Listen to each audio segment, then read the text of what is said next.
James Elliott Williams, a Native American Cherokee from South Carolina, entered the Navy in July 1947 and before retiring in April 1967, gained the distinction of becoming the most decorated enlisted man in Navy history.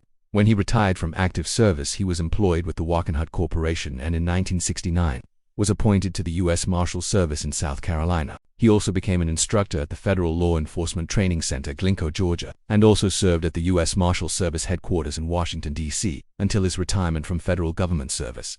Significant awards: Medal of Honor, W Combat V3, Medal W Combat V2, Combat Action Ribbon, gallantry and intrepidity at the risk of his life above and beyond the call of duty.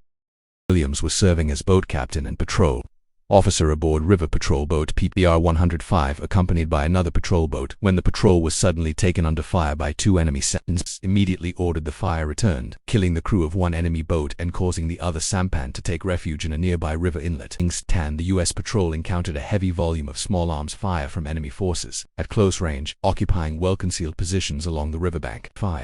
The patrol confronted a numerically superior enemy force aboard two enemy junks and 8 sampans, augmented by heavy automatic weapons fire from ashore. Battle that ensued. BM-1 Williams, with utter disregard for his safety, exposed himself to the withering hail of enemy fire to direct counterfire and inspire the actions of his patrol. Overwhelming strength of the enemy force, BM-1 Williams deployed his patrol to await the arrival of armed helicopters. Movement, he discovered an even larger concentration of enemy boats.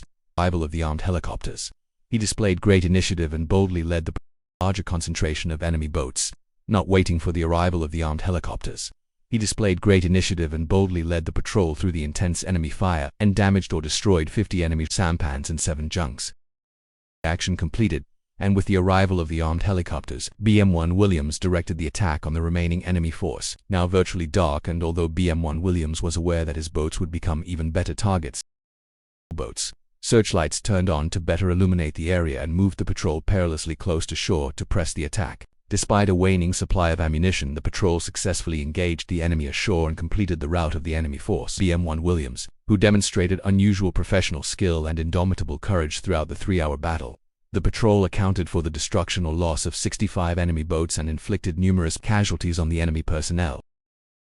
His extraordinary heroism and exemplary fighting spirit in the face of grave risks inspired the efforts of his men to defeat a larger enemy force, and are in keeping with the finest traditions of the U.S. Naval Service.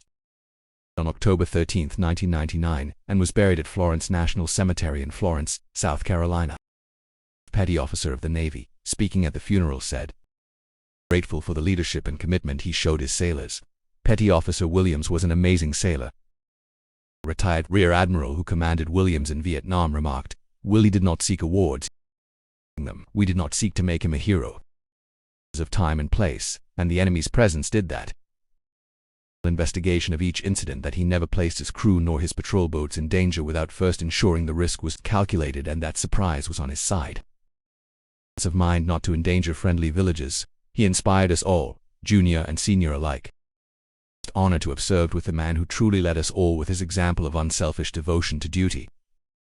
In 2004, the USS James E. Williams DDG-95 was commissioned in his honor.